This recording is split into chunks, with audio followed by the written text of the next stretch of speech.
Hello, back again with part 3, Amber in the Ancient World. And by ancient, in my definition for the purpose of this series, we're talking about late Stone, early Bronze Age. When I was researching this, and you can be able to find a list of my sources on the webpage, one of the biggest sources I noticed was the Getty Museum in California. And in it, they had writings from Tacitus, they had other ancient historians, references from all over about amber use, amber trade, amber cost, theories on amber origin. It was really fascinating. And in one of them, someone had recorded that the people who worked amber in the Baltic would spit upon the skin of a goat and rub the amber until it shone. There was another one from ancient Greece that talked about sand and rubbing the amber in sand that had been wetted.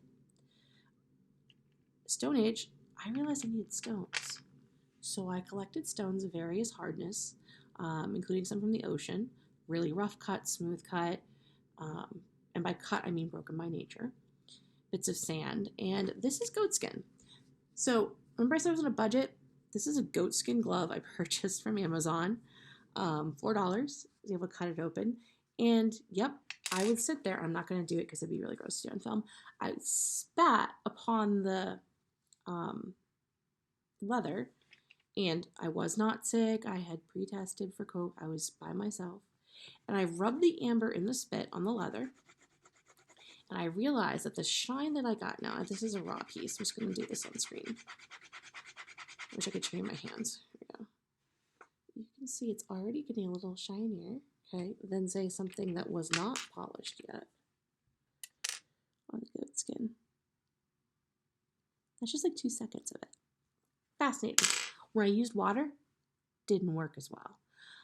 So spit worked. So that's when I started putting the amber in my mouth. I am not advocating in any way people put things into their mouth that could make them sick, allergic, ill. I cleaned these off with a little soap and water first and dried them out. I was very, very careful. So all this is done with clean hands, clean things, clean mouth, legal disclaimer. That having been said, I found out that when I popped it in my mouth and I sucked on it for a while and took it out,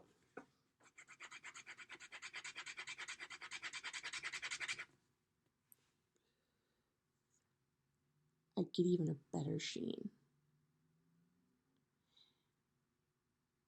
And we know that recordedly was the ancient method to use your spit. Putting in my mouth, my own conjecture, because spitting that much was just like so much saliva. I didn't want to water it down.